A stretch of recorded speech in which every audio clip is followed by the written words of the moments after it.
Nah, ini ya. Oke, ini yang kemarin. Jadi yang kemarin itu ini ya, jadi masih menghitung alfa, menghitung beta dari problem yang diberikan, terus dibuat rumusan hipotesisnya. Kemudian kalau kemarin sih baru menghitung alfa dan beta, yaitu alfa ini apa ini? Galat tipe 1 ya, kalau yang beta itu adalah galat tipe 2. Jadi kalau galat tipe 1 atau alfa itu tuh sebenarnya suatu ukuran kemungkinan atau peluang gitu ya, persentase di mana kita itu menolak H0 padahal kenyataannya H0 itu adalah benar gitu. Nah, itu alfa atau galat tipe 1. Kalau galat tipe 2 itu adalah suatu peluang atau persentase kemungkinan di mana kita menerima H0 padahal kenyataannya H0 itu salah. Oke, itu ya. Jadi bisa saja dalam penarikan kesimpulan kita ada kemungkinan seperti itu. Nah, sekarang kita coba melakukan uji hipotesisnya. Nah, berarti masuk ke sini ya.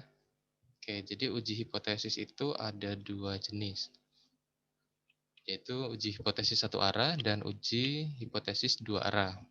Nah, jadi ada dua ya, dan ini nanti bergantung dengan hipotesis alternatifnya, bentuknya seperti apa. Sehingga kita bisa mengatakan itu tuh uji hipotesis satu arah atau dua arah. Dan sebenarnya merumuskan hipotesis alternatif juga bergantung dengan permasalahannya. Jadi permasalahannya itu eh, bisa apa namanya, kalau satu arah ya berarti dia hanya lebih dari atau kurang dari saja. Tapi kalau dua arah itu dua-duanya, kurang dari atau lebih dari. Oke, mungkin nanti kita lihat contohnya ya. Nah, ini misalkan parameter populasi yang diuji adalah theta ya. Jadi kita ini ingin menguji parameter theta. Itu bisa saja rata-rata, bisa saja variansi atau parameter lainnya. Nah, maka uji satu arah itu contohnya seperti ini.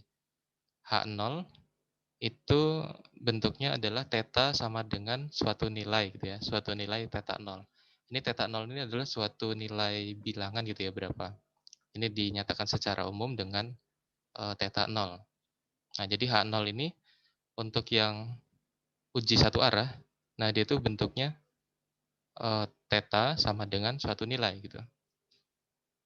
Nah, kemudian untuk hipotesis alternatifnya, berarti ini yang menjadi tandingannya dari hipotesis 0, yaitu H1. H1 ini adalah ini, theta lebih dari theta 0. Nah, bisa ini atau yang satunya, yaitu theta kurang dari theta 0. Nah, ini dia memilih salah satu ya, jadi tidak ditulis dua-duanya. Jadi kalau untuk uji satu arah, H1-nya itu kemungkinannya ini saja, ya, kemungkinan H1-nya ini saja atau ini saja. Tapi kalau H0-nya sama ya, sama-sama ini, theta sama dengan theta 0. Nah, itu perumusan hipotesisnya untuk yang uji hipotesis satu arah. Kalau yang uji hipotesis dua arah, di sini perumusannya seperti ini. H0 itu adalah theta sama dengan theta 0, jadi masih sama ya seperti yang tadi.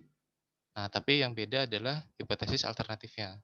Nah, jadi yang menjadi hipotesis tandingannya di sini adalah H1, itu dituliskan seperti ini. Theta tidak sama dengan theta 0. Nah, kalau tidak sama dengan, ini berarti kan ada dua kemungkinan. Berarti bisa theta lebih dari theta 0 atau theta kurang dari theta 0. Nah, jadi sebenarnya kalau di hipotesis dua arah, ini bentuk yang lebih dari dan kurang darinya itu dipakai dua-duanya di dalam satu perumusan hipotesis alternatif gitu ya. Sehingga bisa kita tuliskan ya tidak sama dengan ini artinya ya kurang dari atau lebih dari. Tapi kalau diuji hipotesis satu arah, itu H1-nya tuh satu saja. Eh, lebih dari saja atau kurang dari saja gitu. Nah, ini penulisannya seperti ini ya. Jadi contoh yang uji satu arah itu ini, ya ini saja nih, atau yang ini saja. Ini bergantung dengan permasalahannya. Dia apakah lebih dari atau kurang dari. Nah, tapi kalau yang uji dua arah, itu memang H1-nya itu ini, theta tidak sama dengan theta 0. Artinya di sini ini apa namanya? Kurang dari dan lebih darinya itu dipakai sekaligus gitu ya di sini ya. Jadi theta kurang dari theta 0 atau theta lebih dari theta 0. Nah, seperti itu ya, itu bentuk perumusan hipotesisnya untuk yang uji satu arah dan uji dua arah. Oke, nah di sini daerah penolakan H0 itu bergantung pada nilai kritis tertentu yang didasarkan dari nilai alfa ya yang dipilih sebelumnya.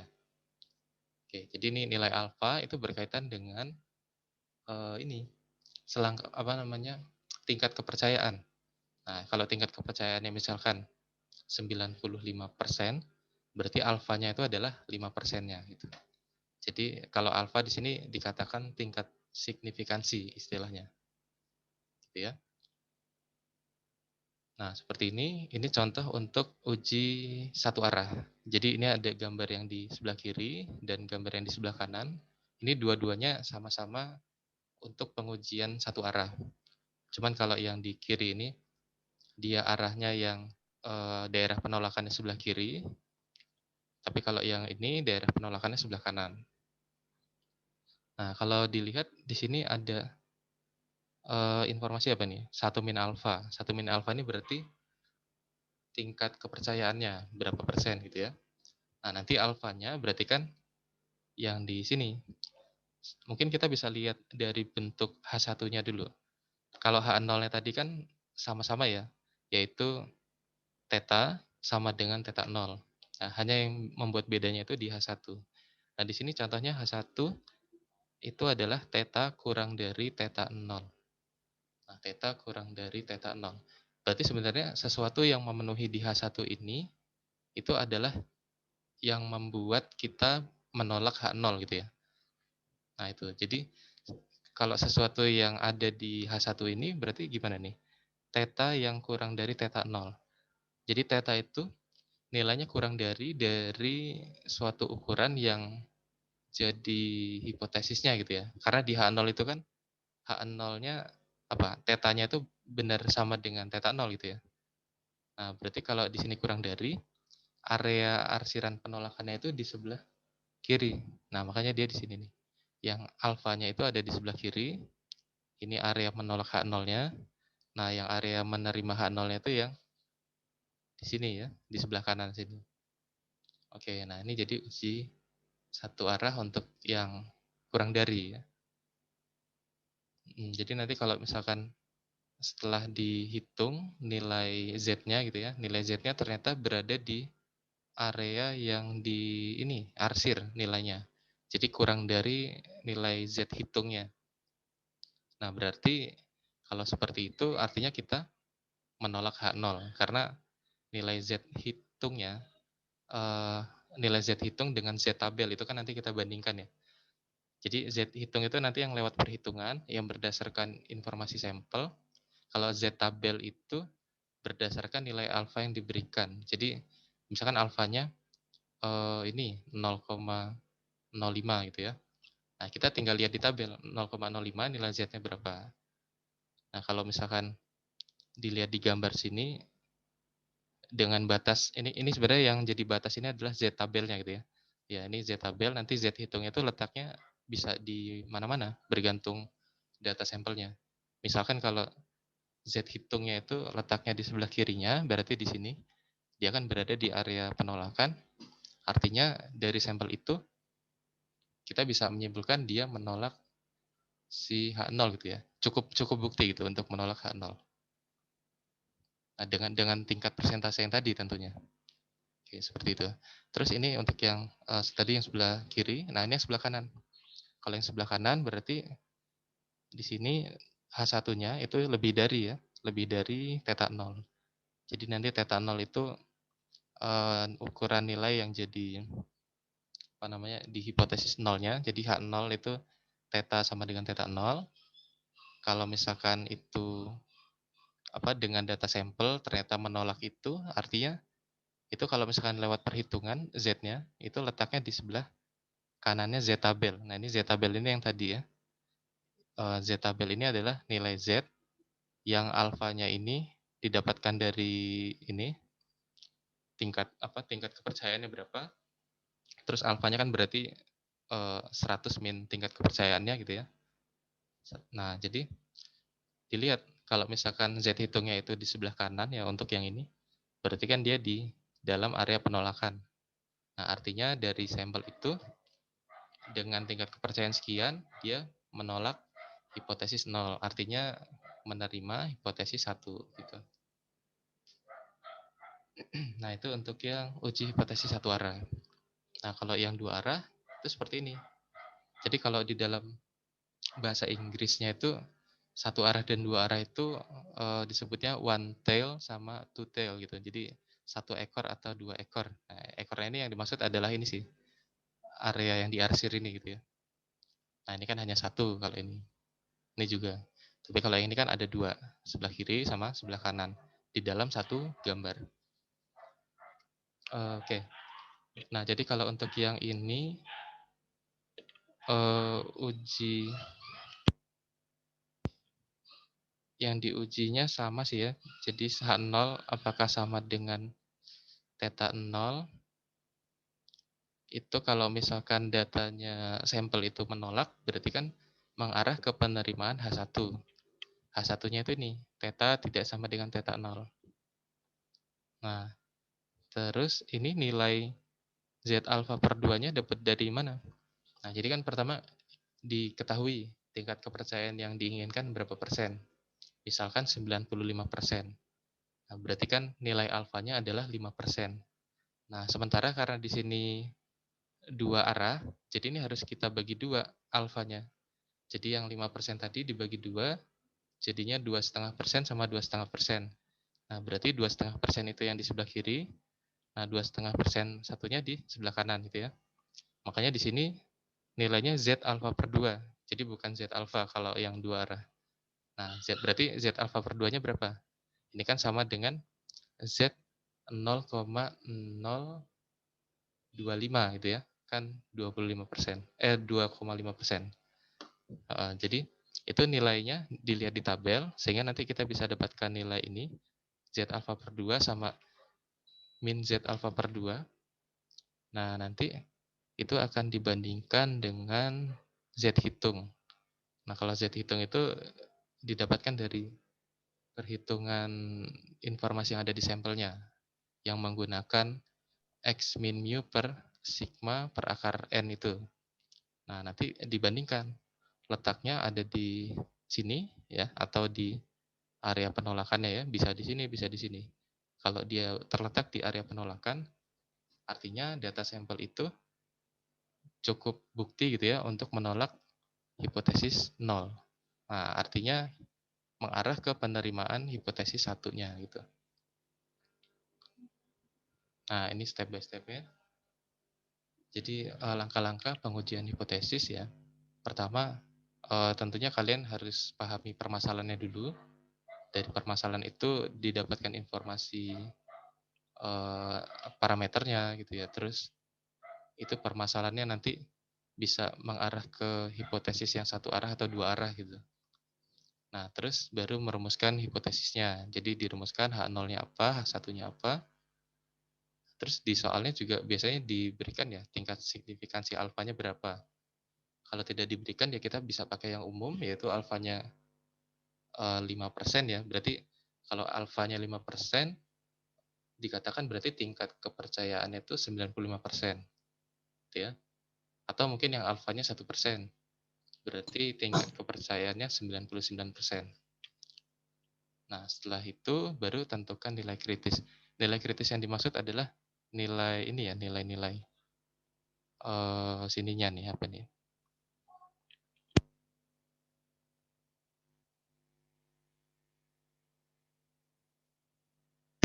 Oke, nah jadi di sini tadi sudah dihitung ya nilai kritisnya. Nah, terus tentukan statistik ujian cocok. Ini berarti apakah nanti kita bisa pakai parameter apa namanya? Untuk menentukan ini ya, uji parameter misalkan pakai yang Z atau yang T gitu ya. Karena kalau yang T itu ketika distribusi T ya, itu ketika sigmanya dari populasi tidak diketahui. Tapi kalau misalkan diketahui dan ukurannya cukup besar, artinya lebih dari 30 datanya, Nah, kalian bisa menggunakan Z. Nah, kemudian hitung nilai statistik uji. Nah, ini berarti yang dari sampel tadi ya. Statistik ujinya berapa? Oke. Kemudian baru dibandingkan ya, dibandingkan apakah masuk di area penolakan atau area penerimaan. Kalau misalkan masuk di area penolakan, artinya data sampel itu cukup bukti untuk menolak H0. Artinya dia menerima H1-nya gitu. Nah, oke, mungkin kita lihat dengan contoh ini ya. Nah, jadi ada suatu populasi berupa plat baja yang diproduksi di suatu perusahaan. Diketahui memiliki rata-rata panjang platnya yaitu 80 cm dengan simpangan baku 7 cm.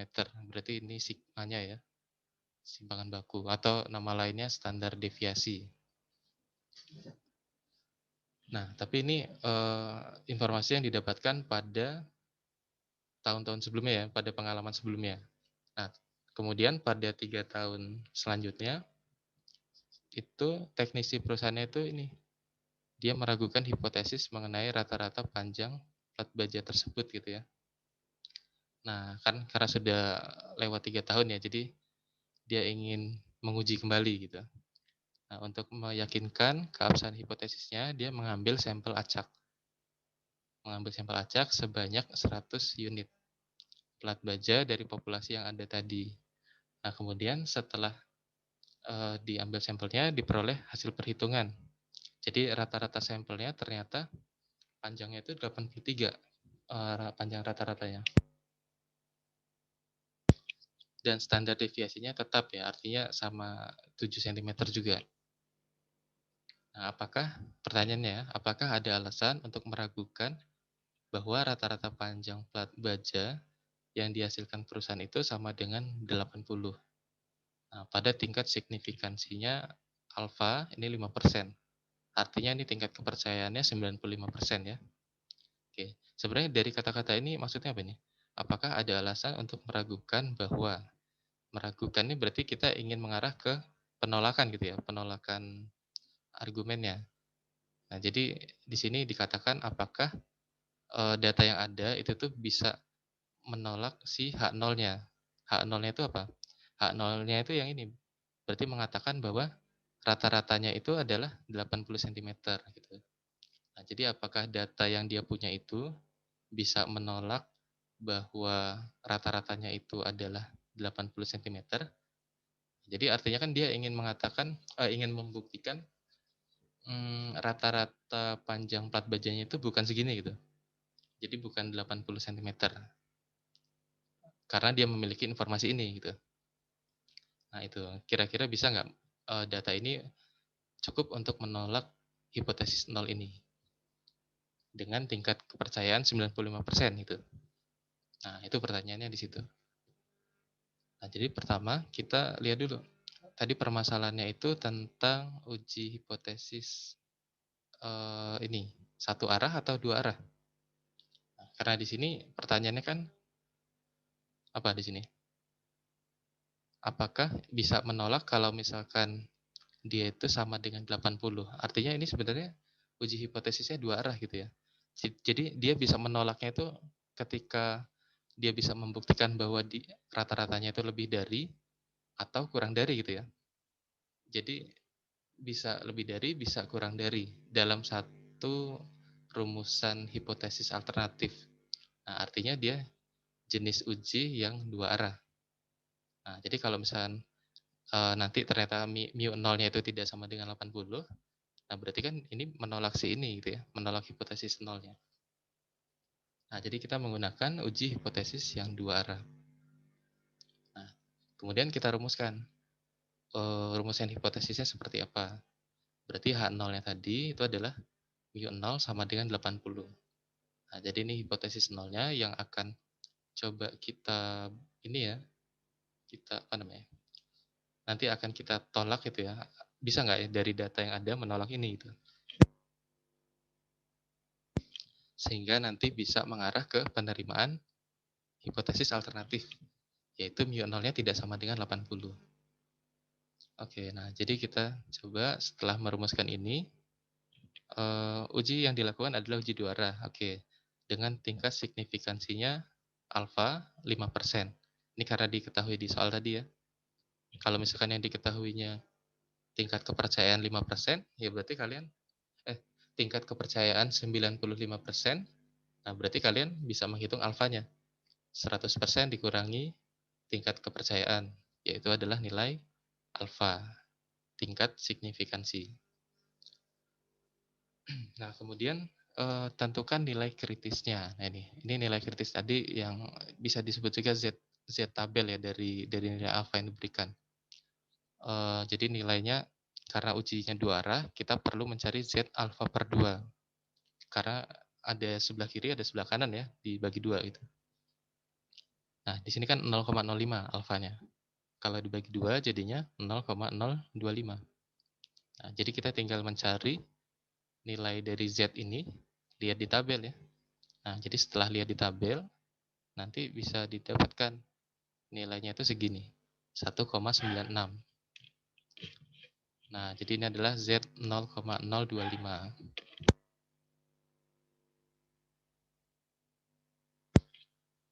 Nah, kemudian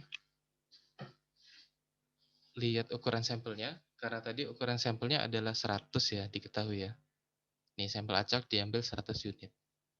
Jadi N-nya sama dengan 100, kemudian dari sampel yang ada, itu didapatkan rata-ratanya 83. Ini diketahui di ini juga ya, dari pengambilan sampelnya. Jadi itu adalah X bar 83. Nah, kemudian dari situ dihitung Z-nya. Ini ZH ini artinya Z hitung gitu ya. Jadi yang didapatkan dari perhitungan informasi yang ada di sampel.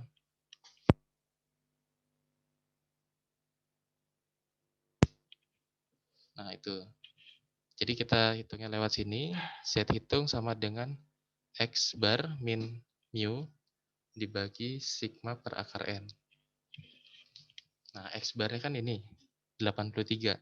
83 ini adalah nilai yang didapatkan dari sampel.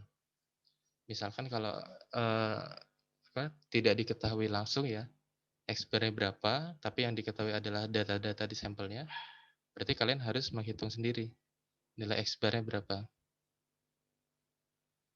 Jadi lewat ya perhitungan rata-rata biasa gitu ya.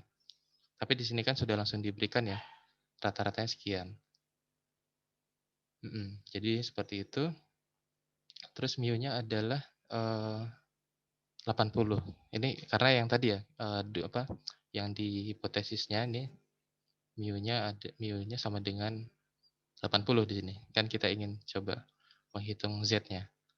Dikurangkan, terus dibagi dengan sigma per akar N. Sigmanya berapa? Sigmanya 7 kan? Sigmanya 7, terus N-nya 100. N-nya 100. Jadi di sini 7 per akar 100. Nah, setelah dihitung dapatnya 4,29. Nah, ini adalah Z hitungnya. Nah, sekarang kita tinggal lihat di ini, di area penolakannya. Kira-kira 4,29 ini dia terletak di area penolakan atau area penerimaan. Nah, gitu ya. Ini kalau kita gambarkan seperti ini. Jadi tadi kan kita punya grafiknya seperti ini, kurva normal, terus 1 min alfanya kan 95%. Ini adalah tingkat kepercayaannya. Kemudian alfanya kan 5%, kalau dibagi 2 berarti 2,5% di kiri, 2,5% di kanan.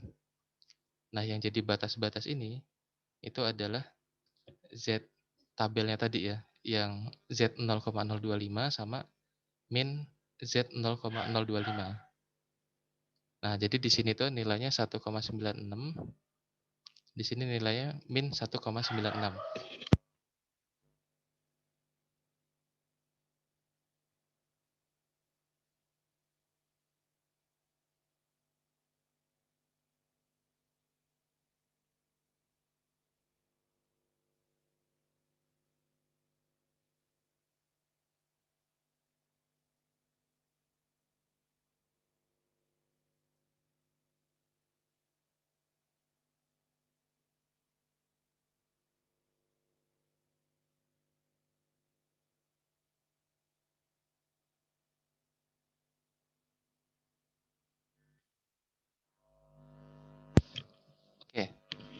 Ya gitu ya. Jadi nilai Z-nya itu tadi kan setelah dihitung 4,29 ya.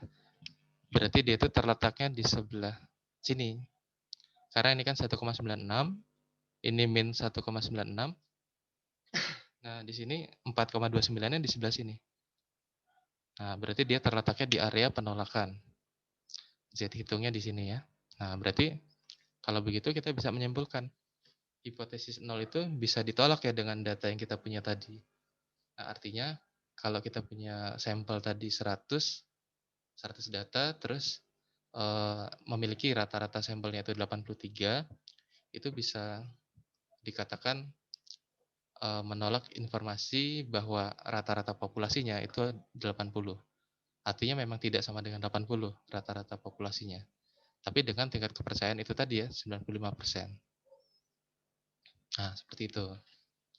Oke, gimana? Ada yang mau ditanyakan sampai sini?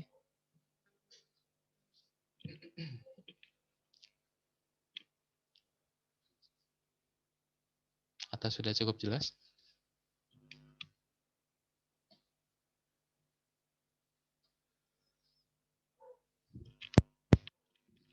Gimana?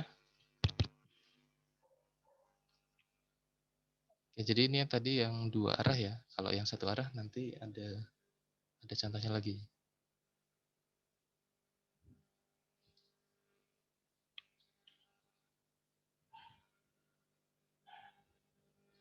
Gimana? Sudah cukup jelas ya? Halo, halo. Sudah Pak. Ada suaranya nih. Ya sudah cukup jelas Pak. Oke. Ya, jadi itu yang uji 2 arah ya. Nah, sekarang kita coba yang selanjutnya, contoh yang berikutnya. Ini misalkan pada contoh yang tadi ya, masih sama contohnya. Tapi ada informasi tambahan bahwa teknisi perusahaan itu telah menemukan metode baru memperpanjang plat bajanya sehingga minimal itu 2 cm. Jadi setiap bajanya yang ada di populasi ya semuanya ya, itu dipanjangkan panjangnya minimal 2 cm dan simpangan bakunya tetap. Nah, untuk menguji hipotesis tersebut diambil lagi sampel acak ya 100 unit ya. Nah, 100 sampel. Terus populasinya itu rata-ratanya didapatkan ini 83 juga ya. Nah, rata-ratanya 83. Nah, dengan tingkat signifikasi 5%, artinya tingkat kepercayaannya 95% ya. Nah, di sini pertanyaannya, apakah ada alasan menganggap bahwa hasil plat baja dengan metode baru tersebut itu memang lebih panjang ya daripada hasil yang diperoleh dengan metode lama? Nah, ini berarti kalau ada kata lebih panjang atau kurang gitu ya, lebih atau kurang. Nah, berarti ini mengarah ke uji hipotesis yang tipe 1, yaitu yang satu arah gitu ya, yang satu arah. Mhm. Nah, jadi kalau dilihat ini apa nih? Adakah alasan yang menganggap bahwa hasil pajak metode baru lebih lebih dari gitu ya, lebih dari yang lama gitu ya? Nah, berarti kalau seperti itu kan lebih mengarah mau ke sini kan, alasan yang menganggap seperti itu. Coba kalau kalian perhatikan dengan yang tadi bedanya apa? Kalau yang tadi alasan untuk meragukan gitu ya. Berarti kan ini lebih cenderung untuk menolak gitu ya. Nah, jadi kalau cenderung untuk menolak berarti sesuatu yang di sini tuh h nolnya gitu ya. Menolak bahwa rata-rata yang sama dengan sekian. Oh, berarti itu h nol ya. H nol sama dengan 80. Tapi kalau yang di sini alasan menganggap bahwa plat bajanya lebih dari yang baru lebih dari yang lama. Berarti itu adalah H1 yang memang akan kita arahkan ke sana gitu. Nah, berarti kan kita harus merumuskan sesuatu yang mau ditolak gitu. Jadi H0-nya itu seperti apa? Jadi kalau kita menginginkan dari metode yang baru itu lebih lebih baik atau lebih panjang ini ya hasilnya ya dari metode yang lama, berarti yang bisa menyangkal itu apa? Atau yang sesuatu yang mau kita tolak gitu ya. Itu kalau metode yang baru itu sama saja dengan metode yang lama. Nah, sama saja atau kurang kurang dari gitu ya. Tapi kalau kita lihat di perumusan uji hipotesis satu arah, itu H0-nya itu selalu sama dengan gitu ya. Artinya kalau misalkan H1-nya ini ya, menginginkan suatu parameter itu lebih dari sesuatu. Nah, jadi kalau misalnya parameter itu kurang dari ataupun sama dengan, itu tuh bisa dianggap jadi satu rumusan untuk H0. Dan di sini kita pilihnya sama dengan nilai itu saja. Ini sudah cukup apa namanya? Kalau misalnya tidak seperti itu, nah nanti itu mengarah ke sini gitu. Jadi apa namanya? Mana tadi? Nah, ini ya. Heeh. Jadi seperti ini. Kita coba lihat ininya, perumusannya ya. Nah, ini ya. Rumusan uji hipotesis statistik ya berubah menjadi seperti ini. Mu nolnya 80 itu untuk H0, terus H1-nya mu 0 lebih dari 80. Uji yang dilakukan adalah uji satu arah dengan alfa 5%. Nah, nilai kritisnya ini karena ujinya satu arah itu tidak dibagi dua alfanya. Ya, jadi alfanya tetap 0,05 ya. Kemudian ketika kita lihat di tabel distribusi normal, ini berarti Z 0,05, 1,645. Beda seperti tadi ya. Kalau tadi kan kita pakainya yang Z 0,025. Nah, itu. Nah, kemudian dari tabel distribusi normal itu ini ya, nilai Z-nya sudah. Kemudian nilai uji statistiknya tidak berubah ya karena ya datanya masih sama. Kebetulan tadi sama ya, jadi masih diambil 100 sampel dan setelah dihitung ternyata rata-ratanya juga 83 gitu ya, masih sama. Nah, terus tinggal kita lihatnya dari area penolakannya. Nah, kurvanya jadi seperti ini. Ini kurva normalnya, terus daerah penerimaannya di sebelah sini. Nah, kenapa kita bisa membuat daerah penolakannya di sebelah kanan? Nah, karena dilihat di H1-nya. Perumusan H1-nya adalah mu nolnya lebih dari 80. Jadi lebih dari ya. Nah, berarti ambilnya yang sebelah kanan yang di sini. Oke, terus nilai yang jadi batas ini adalah nilai dari Z tabelnya untuk alfa sama dengan 5%. Berarti Z 0,05 itu nilainya 1,645. Oke, kemudian nah di sini ada Z hitung. Z hitungnya tadi sama ya, masih sama 4,29. Letaknya di sebelah kanannya karena di sini 4 kan. Ini 1,6.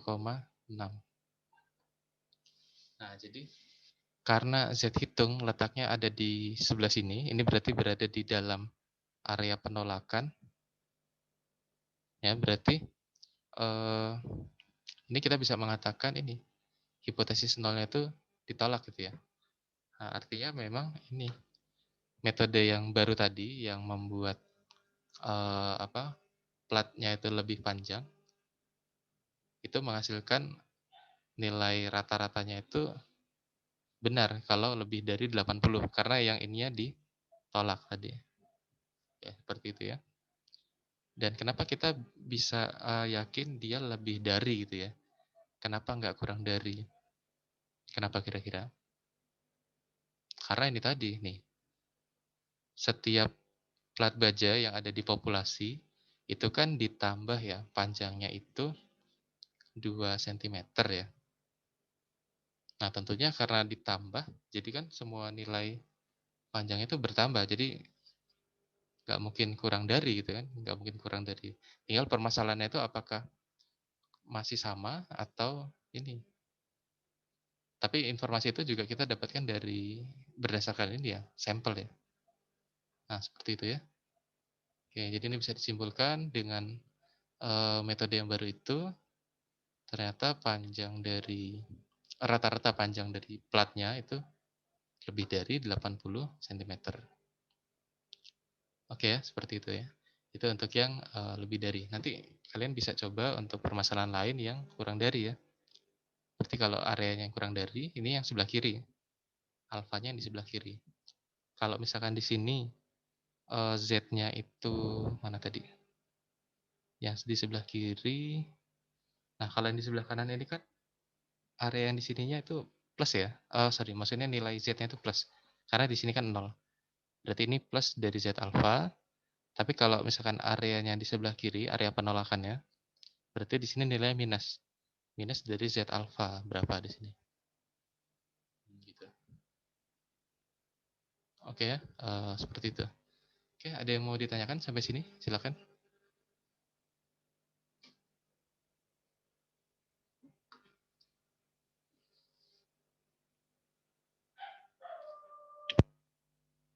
Gimana? Pak, mau nanya Pak, Ya, Dela, gimana? kalau kita bisa bilang dia diterima sama ditolak itu berdasarkan alfanya atau berdasarkan nilai uji statistiknya?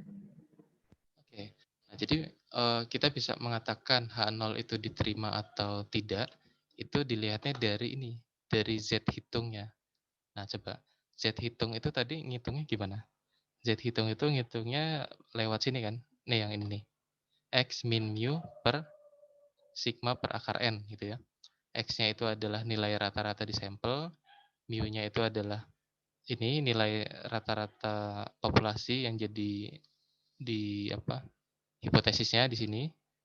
Kemudian sigma itu adalah simpangan baku dari populasinya.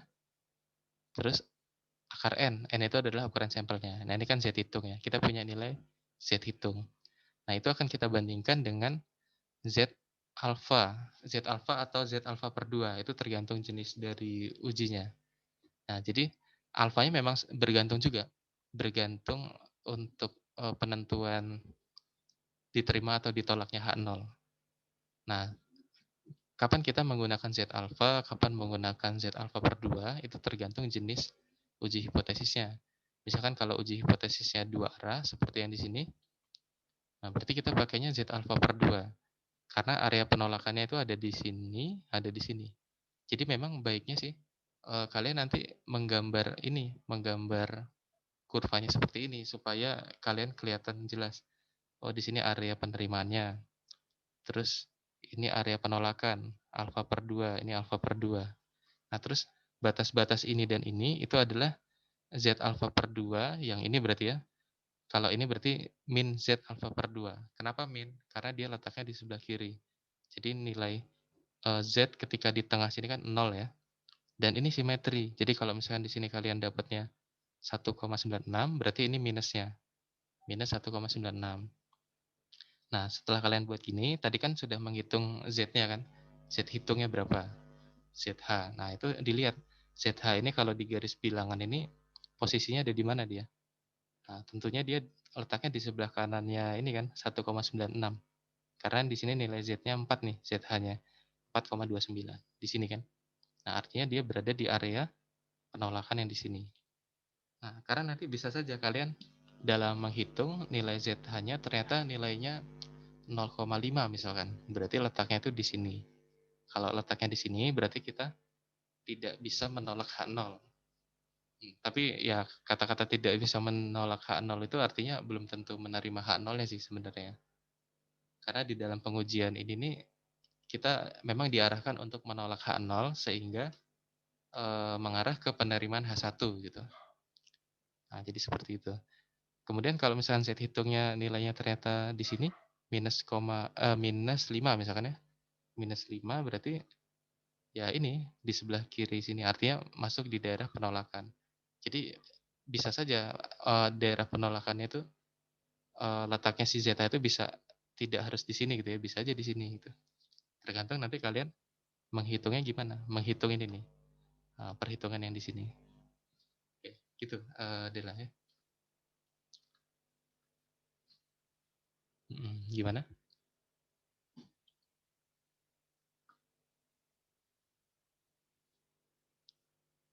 Oke, sudah cukup jelas ya? Sudah Pak, makasih. Oke. Nah, jadi itu tadi. Nah, ini ada beberapa catatannya. Jadi kalau dalam merumuskan hipotesis statistik ya, Pertama kita perlu memahami permasalahannya ya, dibaca, kemudian dilihat apakah pernyataannya itu mengarah ke ini nih, menyatakan arah yang sederhana, misalkan lebih besar, atau lebih daripada, kurang daripada, lebih unggul, atau lebih efektif, atau lebih jelek, atau lebih buruk gitu ya. Itu biasanya nanti mengarah ke hipotesis yang satu arah itu kalau seperti itu. Nah, jadi kalau satu arah ya nanti bentuk H1-nya itu ya bergantung dengan ini. Yang mau diarahkan untuk dibuktikan itu apa? Kalau lebih lebih baik berarti lebih dari. Nah, ini kan ini H1 ya. Ini biasanya kita menuliskannya H0 dulu baru H1. Ini H1-nya harusnya di bawah. Contohnya nih ya. Misal dalam menguji obat baru menunjukkan kenyataan yang kuat bahwa lebih dari 30% orang akan diobati. Nah, ini berarti gimana kalau seperti itu? P-nya itu lebih dari 0,3 ya, karena peluang kan di sini ya, peluangnya lebih dari 30%, lebih dari 0,3. Nah, kemudian kalau hipotesis alternatifnya mengarah ke sini, peluang obatnya itu yang baru itu lebih dari 0,3, berarti H0-nya itu adalah lawannya ya, yang mengatakan bahwa obat yang baru itu ya sama saja dengan obat yang lama, peluang keberhasilannya gitu. Jadi kita katakan P sama dengan 0,3, itu di H0-nya. Nah, terus bila pernyataannya menunjukkan arah ganda seperti paling sedikit atau apa nih, sama atau lebih dari, sama atau lebih besar, paling besar, tidak lebih, oke. Oh ya, biasanya kalau seperti ini ada sama dengannya. Jadi bedanya yang satu sama yang dua itu di sini ya sih.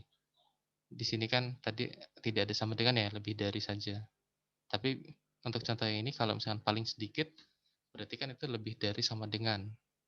Tapi kalau sama atau lebih besar, ini sama juga ya, lebih besar sama dengan. Kalau kata-kata paling besar, berarti ini sebenarnya apa? Kurang dari sama dengan gitu ya. Nah, seperti itu. Jadi ini melibatkan sama dengan ya kalau yang ini. Oke, terus yang ketiga, bila sama sekali tidak ada arah yang ditunjukkan.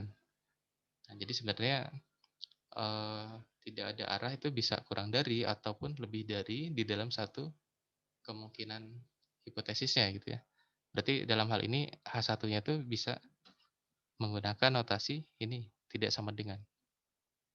Jadi dia bisa menolak H0-nya itu bisa kurang dari atau lebih dari ya, bisa dua kemungkinan itu di dalam satu perumusan H1. Oke, berarti ini yang uji dua arah untuk yang ini ya. Nah, kemudian nilai alfa yang biasa digunakan itu 5% atau 1%. Oke ya. Seperti nah ini ada beberapa contoh juga. Nah, coba kita perhatikan ini ya dari kalimatnya ya.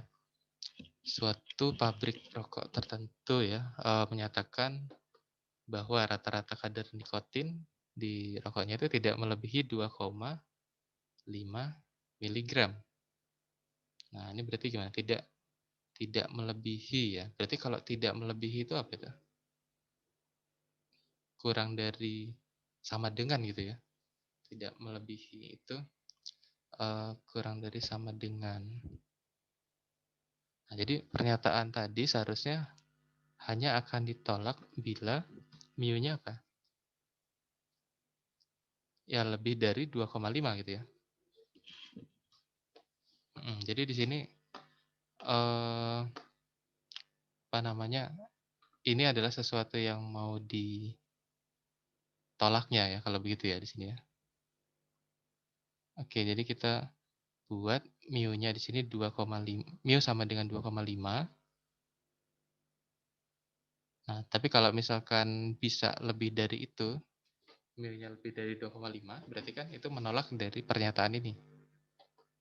Nah, jadi kita buat simpelnya di H0 itu sama dengan saja gitu ya. Jadi H0 itu yang sama dengan, terus H1-nya itu interval apa yang bisa membuat ini nih ditolak gitu.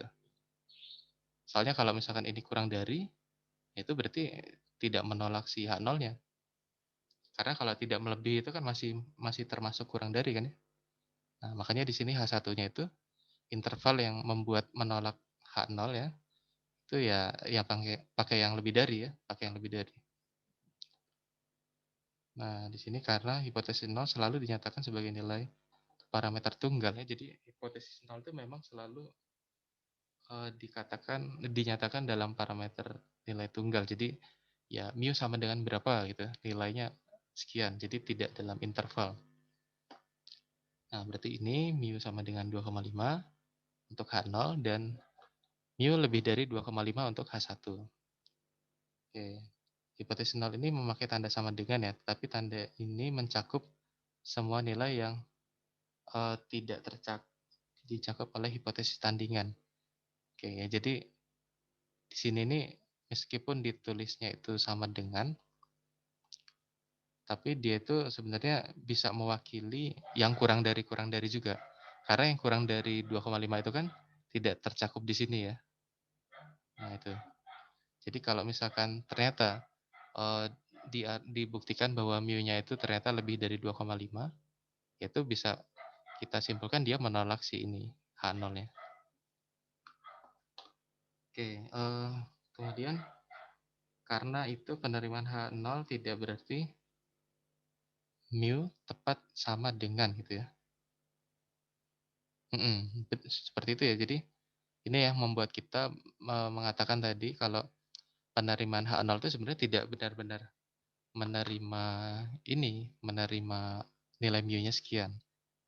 Tapi artinya kita tidak cukup bukti untuk menolak mu-nya segini gitu.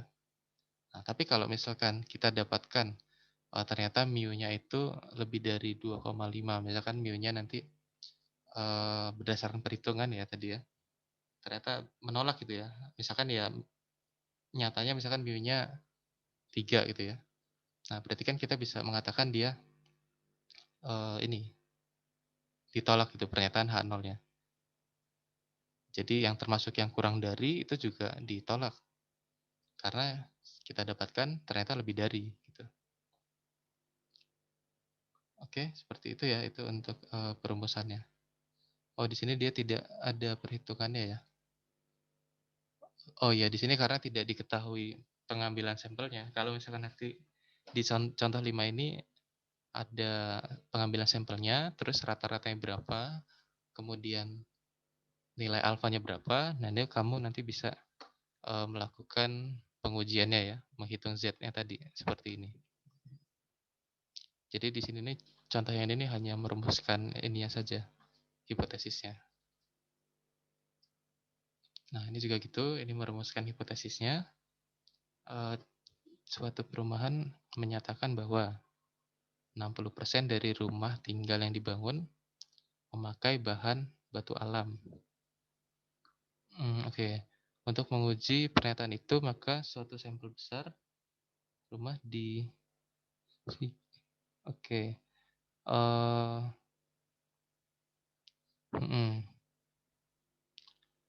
Oke. Nah, di sini nilai P-nya ini berapa sih? Oh, ini proporsi tadi ya. Oke, berarti di sini karena persentase, ini berarti adalah proporsi ya sebenarnya. 60% dari rumahnya itu memakai batu alam. 0,6. Di sini nggak ada kata lebih dari atau kurang dari ya, tapi dia langsung mengatakan ya tepat 60%. Nah, berarti itu adalah sesuatu yang mau kita kita buktikan ya, akan mau kita sangkal itu 60% itu. Kayak di sini H1-nya itu yang tidak sama dengan. Karena di sini tidak ada kata lebih dari atau kurang dari gitu ya.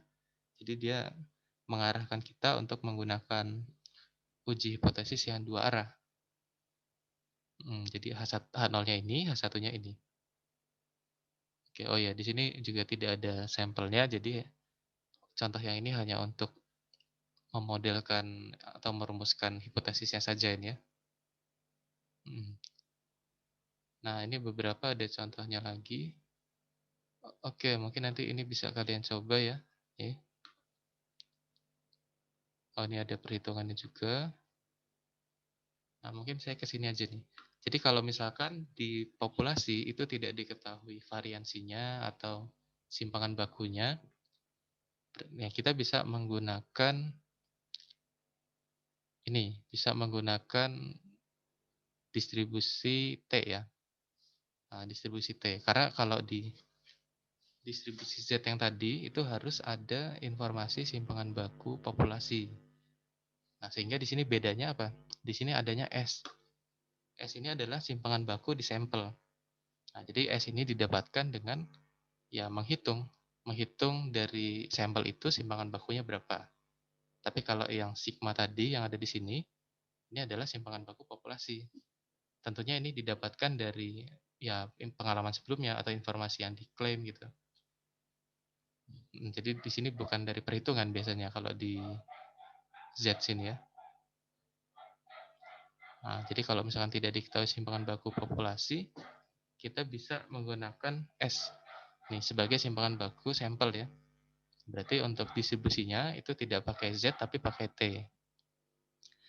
Ini mirip-mirip juga, masih sama ya di sini ya. Ada X bar terus min mu 0 per S per akar N. Nah, cuman diperhatikan di sini ada nilai apa nih? Derajat kebebasan ya. Karena kalau kalian ingin melihat di tabel T kan harus menggunakan notasi atau variabel V ya. V ini derajat kebebasan. Itu nilainya adalah N-1. Jadi kalau N-nya itu 10, berarti N-1-nya 9. Nah, jadi seperti ini. T 0,01. 0,01 dari mana? Ini misalkan nilai alfanya diketahui 1%. Nah, jadi kalian mencari T 0,01 dengan derajat kebebasan 9, itu lihat di tabel berapa nilainya. Ternyata nilainya segini. Gitu ya. Nah, statistik uji yang dipakai sini ini ya. Oke. Ini masih sama ya seperti ya, masih sama. Nih, T dibuat apa namanya? Dibuat kurvanya. Ternyata nilai yang dihitung, T hitungnya itu letaknya di area penolakan. Nah, berarti dia dengan data dan informasi itu dia menolak H0-nya. Ini keputusannya apa? Ternyata tolak H0 dan simpulkan bahwa tadi permasalahan tentang apa ini? Oh, ini ya. Tadi belum kita baca ya. Tapi ya ini mirip-mirip ya seperti yang tadi, hanya bedanya di sini tidak ada informasi simpangan baku populasi. Yang ada adalah simpangan baku sampel. Nih. Oke, mungkin itu ya. Dan uji hipotesis ini bisa dikembangkan lagi, misalkan untuk menentukan selisih dua rataan. Jadi kalau selisih dua rataan ini ada dua populasi, terus masing-masing populasi diambil sampelnya masing-masing. Yang satu diambil sampel N1, yang satu diambil sampel N2 ukurannya. Terus masing-masing punya nilai rata-rata X bar 1, X bar 2. Terus masing-masing di ini apa namanya punya nilai dugaan untuk mu-nya sekian, mu1, mu2. Nah, jadi nanti bentuk hipotesis nolnya seperti ini. Apakah H0 ini diasumsikan gitu ya, itu sama dengan mu1 min mu2. Jadi ini lebih ke selisih dua nilai rataan sih ya. Jadi nilai berapa?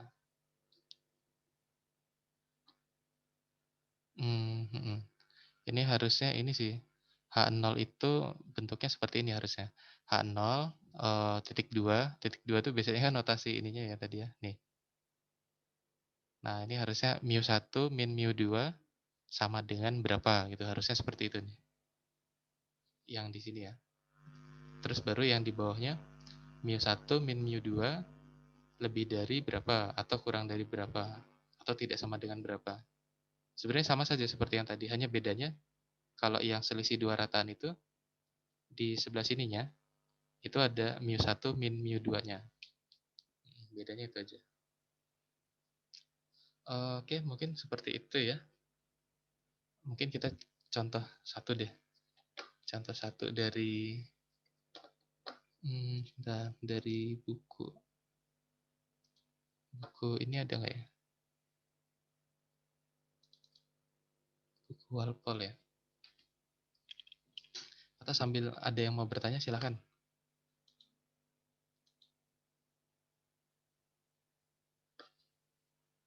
Ini suara kalian masuk nggak ya? Atau headset saya yang nggak ada suaranya? Masuk Pak suaranya. Sebentar.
Oh iya, coba mungkin yang ini aja deh, yang nomor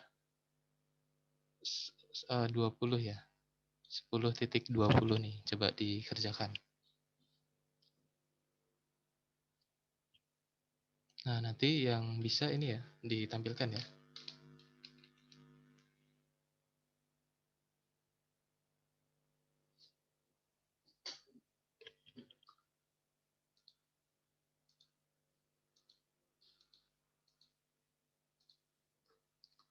Sepuluh 20 yang ini. Nah, coba nih, ini kira-kira pakai jenis yang mana nih, uji hipotesisnya.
Oke, gimana? Ada yang sudah bisa?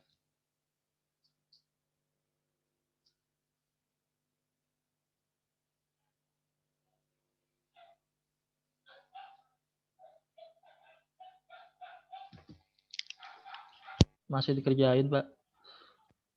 Oke, yang sudah bisa nanti ini ya ditampilkan ya hasilnya.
Oke, gimana? Ada yang sudah selesai?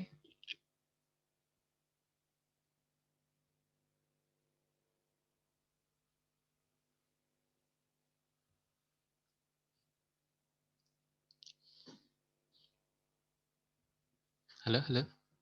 Ini suara saya masuk nggak? Masuk, Pak, sore, Pak. Oh, sebentar. Suara kalian yang nggak masuk ya?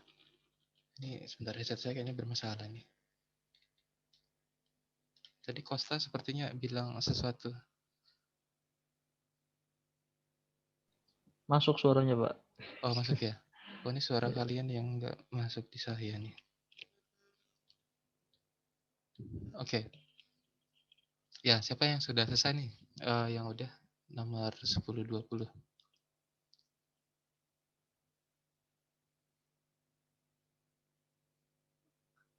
Atau kalau kalau nggak ada nanti ditunjuk deh, siapa ya? Oh ya, di sini ada ini ya, ada siapa? Mana tadi ya? Ada Cita ya, Cita asistennya. Asistennya Cita, Cita coba tunjuk satu ini mahasiswanya. Pilih satu, Cita.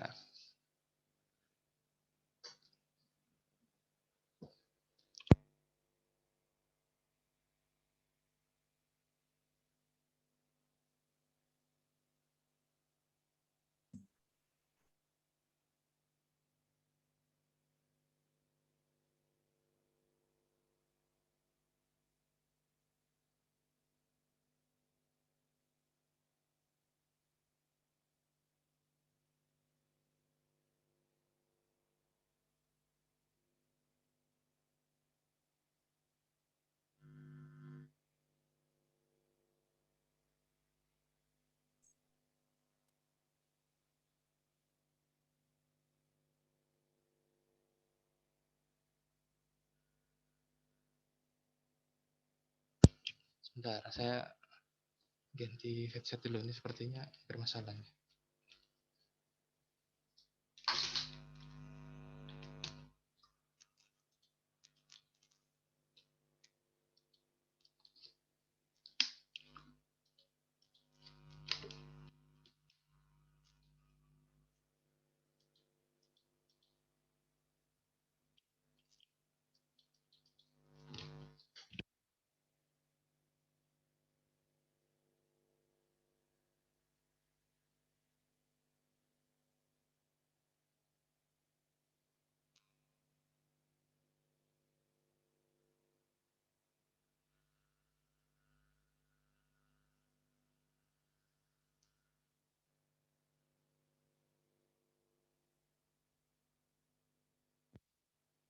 Cek, coba ada yang ini deh, ada yang berbicara coba. Ini saya tes headsetnya kayaknya. Tes, Pak. Oh Halo. ya, oke, masuk. Ya, tadi nggak ada suaranya. Atau Costa tadi, Costa pilih temannya siapa yang mau ngerjakan? Oh, saya milih, Pak. Iya, kamu yang pilih. Oke, siapa ya? Siapa ya?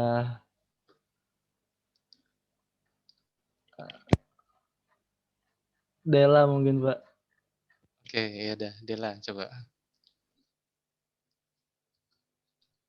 Oh iya bentar ya Pak. Oke, boleh.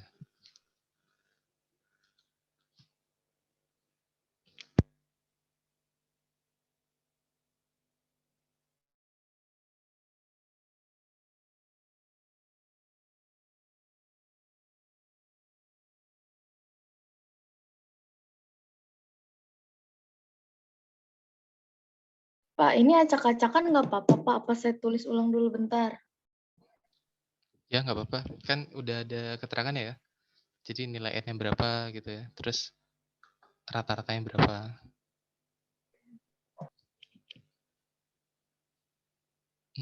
Oke.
Pak, bentar Pak, ada yang salah hitung. Oh iya, apa? Kita tunggu ya.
Gini Pak, tapi nggak tahu bener apa enggak.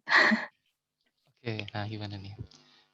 Jadi Dela N-nya pakai 64, mm, X bar-nya 5,23, mm, terus sigmanya 0,24. oke. H1-nya atau mu-nya itu untuk untuk hipotesis satunya itu 5,5, untuk hipotesis nolnya itu kurang dari 5,5.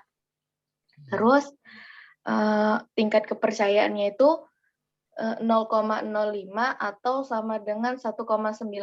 Oh, Z-nya Jadi itu ya. untuk nilai uji statistiknya itu tuh 5,23, X bar-nya ini tadi dikurang sama hipotesisnya ini 5,5.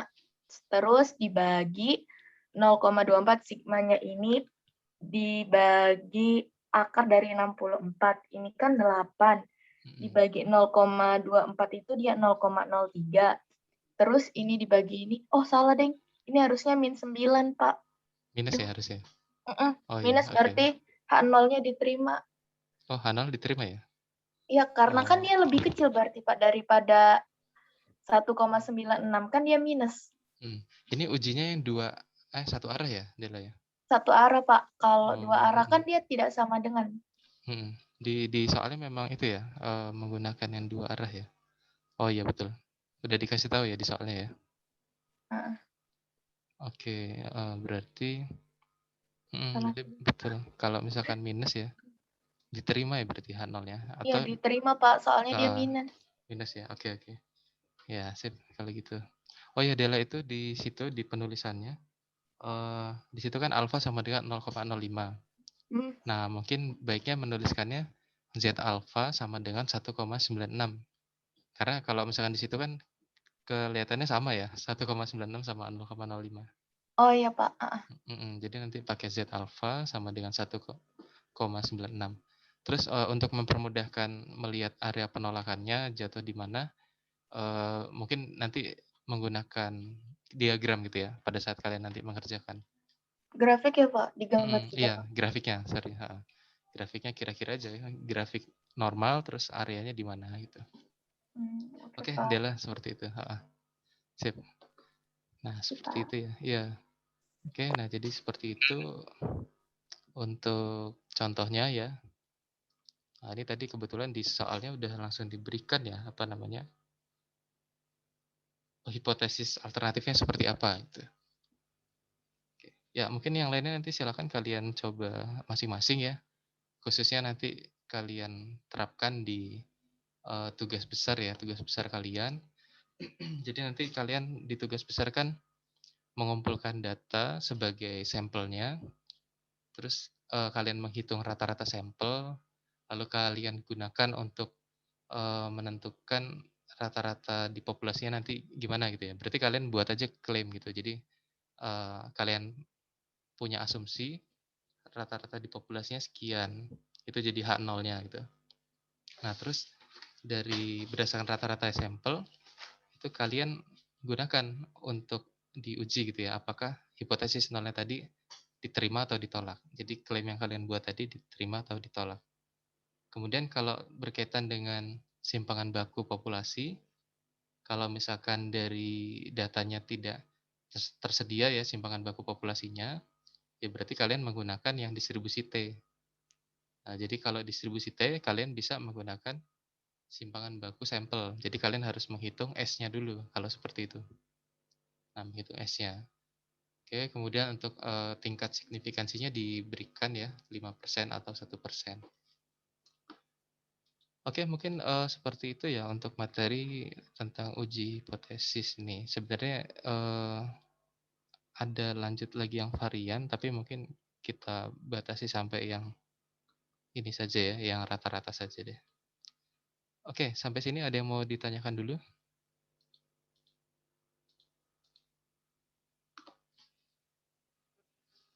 Atau sudah cukup jelas?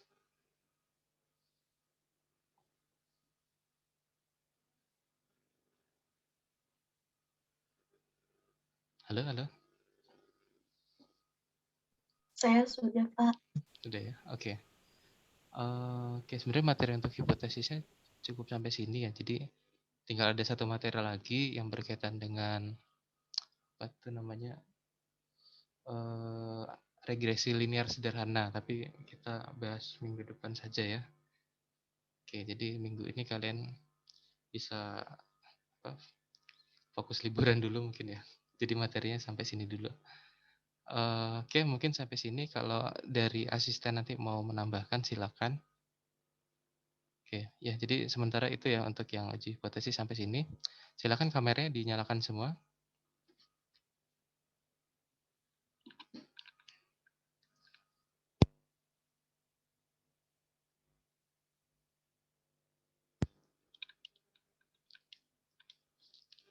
Waduh, itu backgroundnya apa itu? Kenapa gambar apel semua kalian? HBD Pak enggak? Waduh, udah telat Selamat ini. ulang tahun, Pak. Iya, kan kemarin hari Sabtu nggak ada kelas, Pak. Oh iya, waduh. Kalian tahu dari mana nih? Dari Dari mana, Pak? story, Pak. Pak. Dari Oh story iya. Bapak. Oh itu hari Sabtu ya, 2 hari yang lalu itu. Oke. Wah ini saya mau screenshot buat bukti perkuliahan tapi ada backgroundnya HBD jadi ya udah deh nggak apa. Oke ya, makasih ya ini atas ucapannya ya. Oke, saya screenshot nih. Ini idenya siapa ini? Ini idenya Costa ini ya. Kosta Pak. Oke. Ya, oke. Nasib. Oke, ya udah, ya makasih ya buat semuanya yang sudah ini mengucapkan. Semoga ini suara kalian nggak kedengaran sebentar.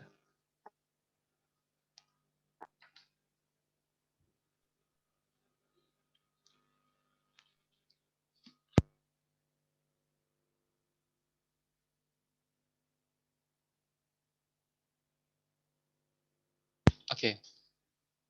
Ya, sudah ya. Ya, jadi makasih. Ini sudah menyiapkan ini nih backgroundnya. Ya, semoga nanti kalian juga ini ya lancar untuk perkuliahannya. Tinggal beberapa hari lagi ya. Tinggal satu atau 2 minggu lagi deh kayaknya. Jangan lupa tugas besarnya dikerjakan. Oke. Oh ya, ini mungkin dari asisten ada yang mau ditambahkan ya? Dari Rahmat ada nggak ya? Atau Cita mungkin?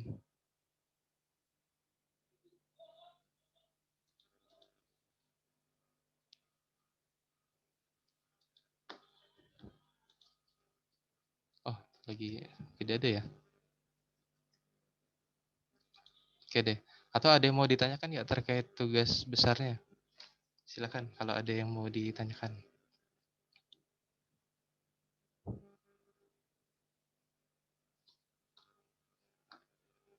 Dari Costa gimana? Dari saya, tugas besar bagian saya sih Sebentar. udah kelar ya Pak ya. Suara kamu putus-putus ya? Oh, nggak tahu deh. Oh ini nih, udah. Ini sepertinya bukan koneksinya, tapi headphone saya sepertinya. Coba Costa bilang lagi coba. Tes. Oh ya Halo. udah bisa. Oke ya. Gitu. Jadi silakan dilanjutkan untuk pengerjaan tugas besarnya. Saya nggak tahu kalau untuk yang strategi algoritma ada tugas besar atau enggak ya. Tapi belum ada kabar dari dosen yang lainnya juga. Mungkin sih tidak jadi ya. Kalau untuk Propstat kan ada tugas besar, tapi nanti tetap ada UAS ya, nanti ada jadwalnya tersendiri. Oke, sejauh ini ada kendala untuk tugas besar ini Propstat? Masih aman? Pak. Masih aman ya? Oke. Izin bertanya, Pak. Oh ya, silakan. Kan saya ngambil itu data game gitu, Pak. Mm-mm. Karena dia kalau game kan kayak ada seasonnya gitu, dia ganti season dan datanya itu berubah, Pak. Jadi gimana, Pak? Karena kan data Datanya sebelumnya berubah. udah saya hitung, udah saya masukin gitu. Apa perlu saya ubah lagi? Apa biarin aja gitu, Pak? Oh ya, ini dibiarkan aja dikasih batasan informasi gitu, batasan pengumpulan datanya itu kamu lakukan pada waktu itu gitu ya, dikasih tanggal pengumpulan datanya kapan gitu. Jadi kalau saya bikin note gitu, saya tulis kalau datanya ini saya ambil tanggal berapa gitu kan, nah terjadi perubahan, jadi ditulis aja gitu ya, Pak? Ya boleh, dikasih penjelasan. Asalkan ada buktinya ya, bukti screenshotnya atau bukti pengambilan datanya. Nah, yang pas saya mengambil datanya itu saya lupa screenshot, Pak. Sedangkan besoknya itu dia udah ganti season gitu. Jadi yang saya screenshot yang season baru. Karena beda harinya cuma 1 hari gitu. Oke. Ya itu, iya ya harus ada buktinya ya, bukti pengambilan datanya. Atau kalau mau ambil lagi yang baru boleh. Yang penting kan ada buktinya itu. Baiklah, Pak. Pakai yang baru aja lah. Oh ya udah, oke. Terima kasih ya, Pak. Ya, terus ada lagi yang lain? Oh, mau nanya, Pak. Ya, Dela. Kan kalau di tugas itu kan kita ngitung rata-ratanya sendiri, Pak. Nah, untuk MIU-nya itu berarti kita tuh ngambil yang mana ya, Pak? Soalnya kan saya udah buat nih, Pak. Cuman X-bar-nya itu saya ambil dari hasil perhitungan, tapi yang udah saya buletin. Terus MIU-nya itu saya ambil dari X-bar-nya, tapi yang belum saya buletin. Itu tuh bener apa enggak sih, Pak, kayak gitu? Oh, justru kalau misalkan X-bar itu benar-benar yang sama seperti datanya, yang sampelnya yang kamu ambil. Jadi yang tidak dibulatkan itu justru yang di MIU-nya ya, Pak? MIU-nya, yang di X-bar-nya, sorry. Yang di X-bar-nya. Kan X bar itu yang dapat dari rata-rata kan. Kalau mu itu adalah klaim dari Iya, dugaan. Jadi justru mu-nya itu yang itu adalah Buletin ya, Pak. nilai yang diduga sebenarnya. Sebenarnya tidak harus dari pembulatan juga. Jadi mu itu bisa aja kamu duga rata-rata populasinya itu sekian gitu. Terus mau kamu tes nih, bener nggak itu? Oh, Tuh, jadi mu yang di hipotesis 0 itu kan ya? iya, Pak. Untuk hipotesis 0, hipotesis satunya. Itu tuh klaim saja. Jadi kayak ada statement gitu ya, argumen kamu lah. Berdasarkan data sampel itu, kamu berargumen itu tadi, nilai mu populasinya sekian gitu. Kira-kira itu bisa diterima atau ditolak gitu ya, berdasarkan data Jadi yang kamu bisa punya. kita perkiraan aja, Pak, nggak usah harus sesuai expert. Iya, mu-nya kan bisa kita perkirakan aja. Nah, kalau untuk simpangan baku, itu harus dari ini, informasi yang sebenarnya. Simpangan baku itu yang sigma ya. Iya. Tapi dari simpangan baku populasi. Tapi kalau misalkan tidak diketahui simpangan baku populasinya, berarti kamu bisanya pakai simpangan baku sampel, yaitu S. Nah, berarti kalau begitu, kalau pakai S, berarti ujinya itu bukan pakai yang Z, tapi pakai yang T, distribusi T. Tapi Pak, kalau misalnya mu-nya mau pakai yang X bar itu nggak apa-apa kan, Pak? Sama juga ya. Ya. Nanti jadi selalu diterima ya berarti ya. Semalam Diterima itu nggak selalu? ininya sih, Pak, H0-nya yang diterima. Oke. Bisa saja sih sebenarnya. Karena itu kan klaim ya sebenarnya.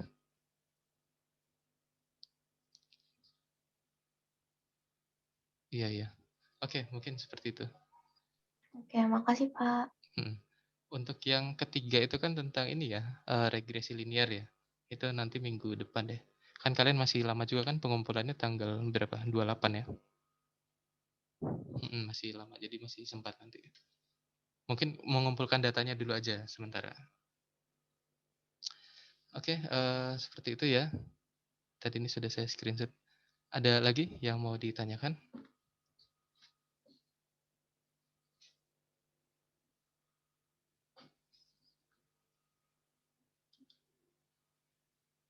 Oke ya, kalau sudah cukup mungkin perkuliahannya sampai sini. Tadinya saya mau kuis tapi belum sempat buat soalnya. Udah mungkin kalian latihan soal aja ya dari yang ada di buku tadi. Oke, mungkin itu saja. Ini saya ucapkan terima kasih lagi ya sudah memberikan ucapan, sudah buat ini backgroundnya ini, dan ini gambarnya apal semua nih ya. Biasanya saya lihat ada buah-buahan yang lain juga ini. Oke ya, terima kasih ya. Semoga sehat-sehat selalu kalian juga dan bisa menyelesaikan perkuliahan di semester ini yang tinggal 2 minggu lagi ya. Semoga bisa lancar, tugas besar dan lainnya juga. Oke, saya ucapkan terima kasih. Sampai ketemu lagi minggu depan. Oh iya, minggu depan masih ketemu ya. Oke. Karena kalian liburnya kan dari hari Rabu sampai hari Jumat saja ya. Jadi yang mempersiapkan untuk hari raya ya, selamat menyambut hari raya juga. Oke, mohon maaf lahir dan batin. Oke, meskipun belum ya nanti hari Rabu ya kalian liburnya. Oke, kalau gitu sampai ketemu minggu depan. Saya akhiri, selamat siang semuanya. Siang, Pak. Siang, Pak. Terima kasih, Pak.